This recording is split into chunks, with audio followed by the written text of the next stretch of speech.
Assalamualaikum warahmatullahi wabarakatuh. Selamat pagi anak-anak. Ketemu lagi dengan Bu Pipin. Jangan lupa subscribe. Selamat pagi semua, ayo salam, sapalah kanan kirimu salam. Salam aku senyum, salam sopan, salam, salam, sapalah kanan kirimu salam. Aku senyum, salam sopan kepada guru. Aku senyum, senyum, senyum kepada guru. Aku salam, salam sopan, senyum, salam sopan. Aku senyum, salam sopan kepada guru. Aku senyum, salam sopan kepada guru. Aku senyum, salam sopan kepada guruku.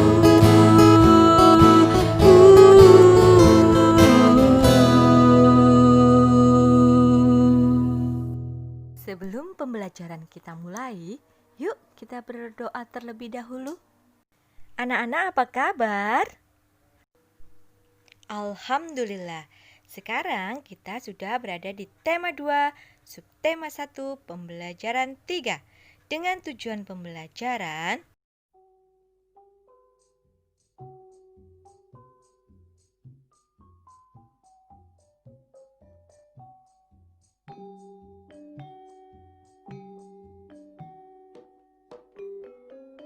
menanam pohon.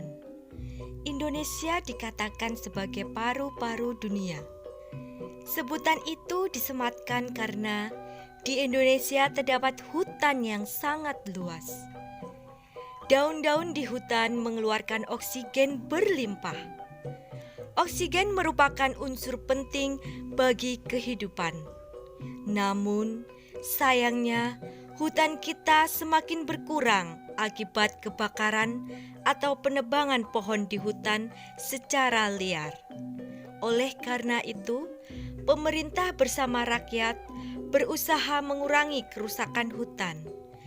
Salah satu upaya yang dilakukan yaitu menanam kembali pohon di lingkungan. Tanggal 28 November diperingati sebagai Hari Menanam Pohon. Peringatan Hari Menanam Pohon pada tahun 2015 diawali sejak tanggal 26 November. Presiden melakukan penanaman pohon di Taman Hutan Rakyat Sultan Adam, Kalimantan Selatan.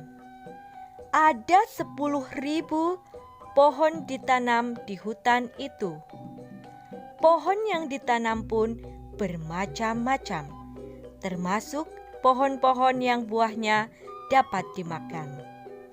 Kita dapat berperan serta untuk mengembalikan paru-paru dunia. Menanam pohon tidak hanya dapat dilakukan di hutan.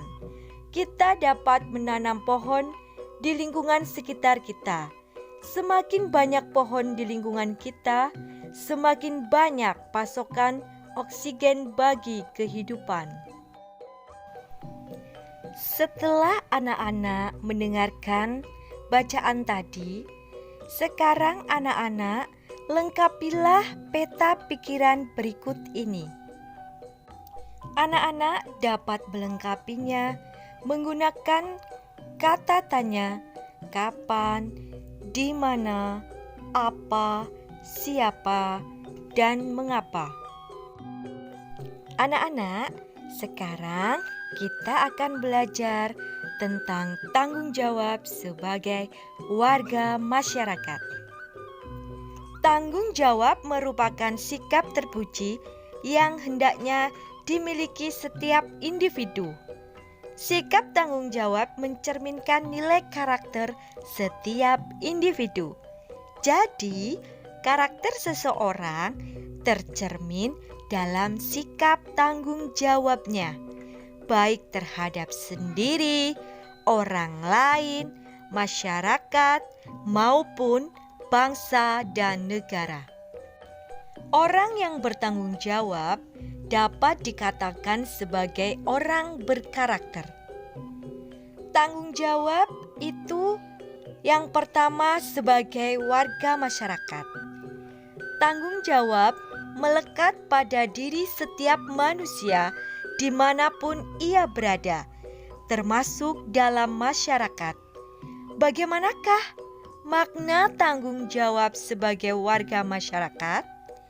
Untuk memahami makna tanggung jawab sebagai warga masyarakat, secara urut perlu kamu pahami pengertian tanggung jawab itu sendiri, pengertian masyarakat, dan baru memahami makna tanggung jawab sebagai warga masyarakat. Anak-anak hebat, yuk kita perhatikan apa pengertian tanggung jawab itu. Tanggung jawab merupakan salah satu nilai karakter bangsa yang diharapkan tertanam pada setiap individu, terutama peserta didik. Tanggung jawab adalah sikap dan perilaku seseorang untuk melaksanakan tugas dan kewajibannya yang seharusnya dia lakukan, baik terhadap diri sendiri, keluarga, masyarakat, lingkungan, negara, maupun Tuhan Yang Maha Esa. Tanggung jawab setiap individu meliputi berbagai jenis, yaitu sebagai berikut. 1. Tanggung jawab terhadap diri sendiri. Tanggung jawab terhadap diri sendiri menuntut kesadaran setiap orang untuk memenuhi kewajibannya sendiri dalam mengembangkan kepribadian sebagai manusia pribadi. Dengan demikian, bisa memecahkan masalah-masalah kemanusiaan mengenai dirinya sendiri. Ibu mempunyai contoh. Dea mendapat pekerjaan rumah dari Bu Guru untuk dikumpulkan esok hari. Dan Dea pun mengerjakan dengan sungguh-sungguh dan penuh tanggung jawab serta menyelesaikan pekerjaan yang diperintahkan Bu Guru. Dari cerita Dea, ternyata Dea sudah bertanggung jawab atas dirinya sendiri. 2. Tanggung jawab terhadap keluarga. Tanggung jawab terhadap keluarga menjadi tanggung jawab seluruh anggota keluarga, baik ayah, ibu, maupun anak. Dalam sebuah keluarga, tanggung jawab anggota keluarga menyangkut upaya menjaga nama baik keluarga, meningkatkan kesejahteraan keluarga, dan menjaga keselamatan. Ibu mempunyai contoh. Seorang ayah bekerja keras untuk menafkahi anggota keluarganya dan demi memenuhi kebutuhan pendidikan anaknya. Ayah tersebut telah melaksanakan tanggung jawabnya sebagai kepala keluarga. Jika kamu sebagai seorang anak bersikap disiplin dan sungguh-sungguh dalam belajar, berarti kamu melaksanakan tanggung jawab terhadap keluarga. Berikutnya, yang ketiga, tanggung jawab terhadap masyarakat. Tidak ada seorang pun yang bisa hidup sendiri tanpa bantuan orang lain. Hal ini sesuai dengan kedudukan manusia sebagai makhluk sosial. Atas dasar kebutuhan ini, seseorang melakukan komunikasi dengan orang lain, sehingga terbentuklah masyarakat. Dalam sebuah masyarakat, setiap anggota mempunyai tanggung jawab ikut serta menjaga kelangsungan hidup warga masyarakat. Oleh karena itu, segala tingkah laku dan perbuatan setiap anggota masyarakat hendaknya dapat dipertanggungjawabkan kepada masyarakat. Ibu mempunyai contoh. Pak Budi, warga masyarakat Desa Demangsari. Pada hari Minggu, Pak Budi berencana pergi berlibur bersama keluarganya ke pantai Logending. Akan tetapi, pada hari Minggu yang sama, warga masyarakat Desa Demangsari akan mengadakan kerja bakti, membersihkan selokan.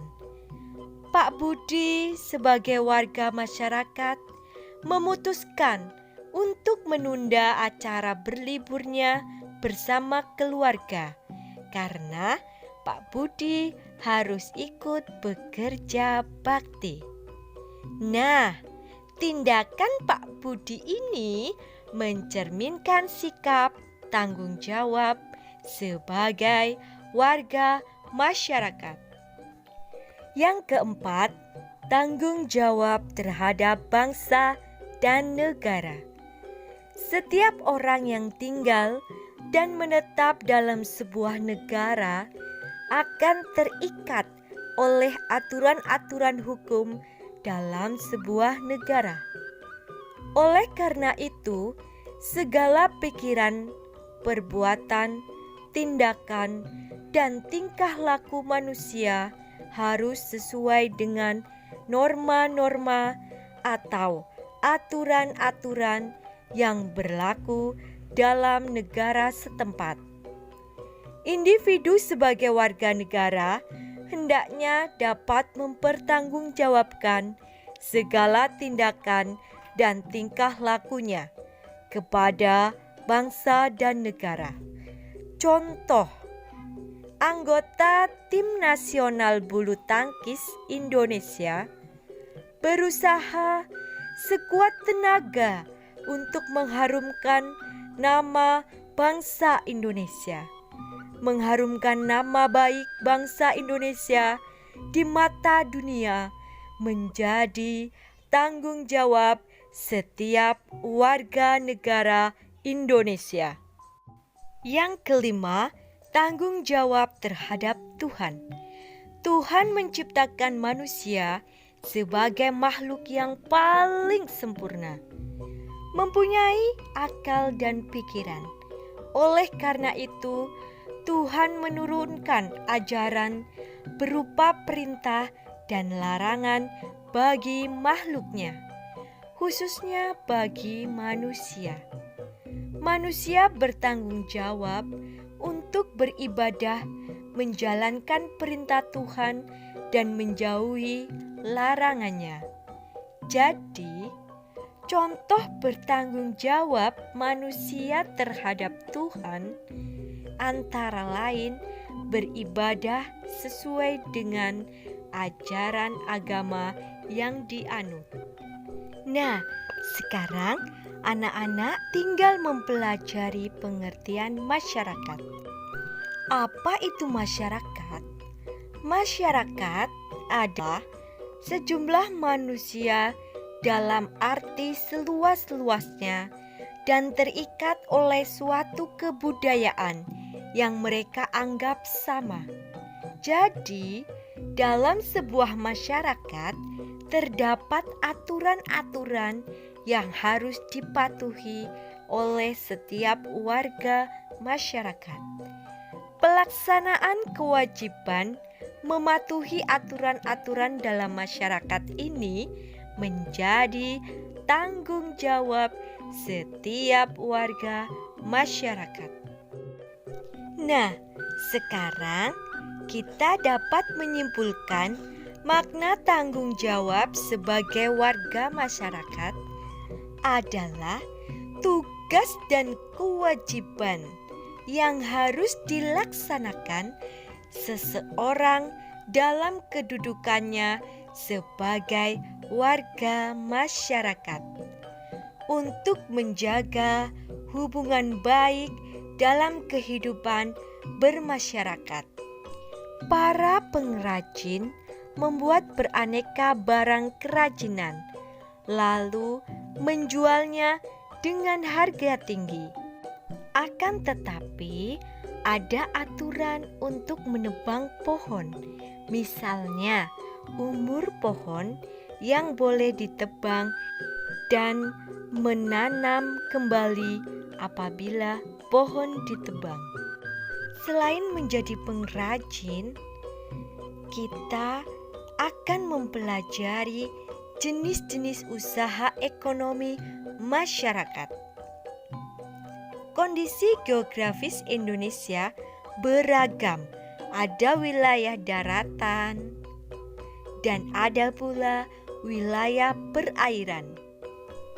Kondisi geografis yang beragam menyebabkan beragam pula jenis kegiatan ekonomi masyarakat.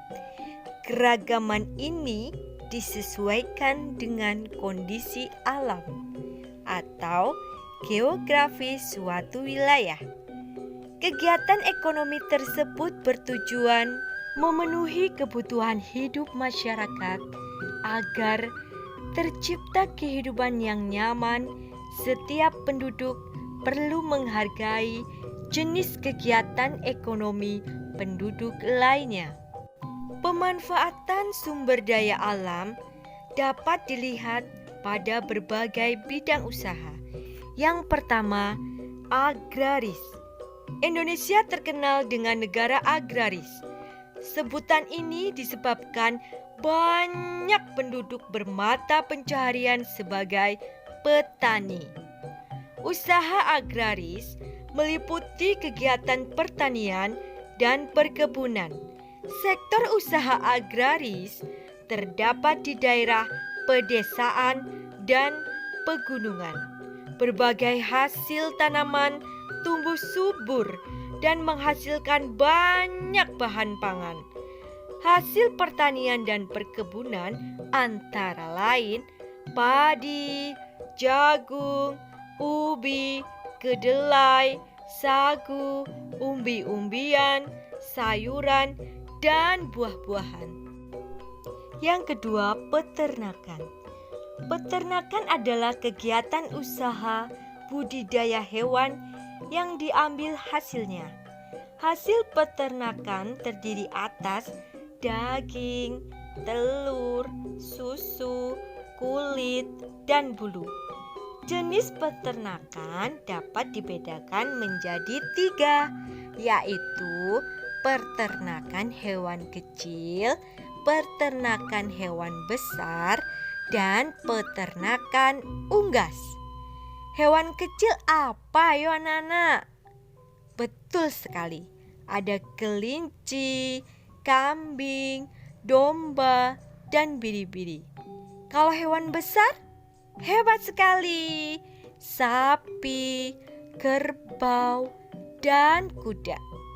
Nah, kalau unggas tentunya ayam, itik, burung, dan puyuh. Yang ketiga adalah perikanan. Coba perhatikan usaha perikanan di daerah sekitarmu. Mungkin terdapat budidaya ikan di kolam. Inilah salah satu contoh usaha perikanan. Usaha perikanan dibagi menjadi 2, perikanan darat dan perikanan laut. Perikanan darat contohnya ikan air tawar. Nah, di sini bisa dibuat di sungai, danau, rawa, waduk, bendungan, empang, sawah, dan kolam. Kemudian, untuk perikanan air laut, biasanya hasil usaha menangkap ikan di pantai atau laut. Yang keempat adalah pertambangan. Dilihat dari kondisi geologisnya, wilayah Indonesia mengandung banyak barang tambang. Potensi barang tambang yang melimpah hendaknya dimanfaatkan bagi kemakmuran masyarakat.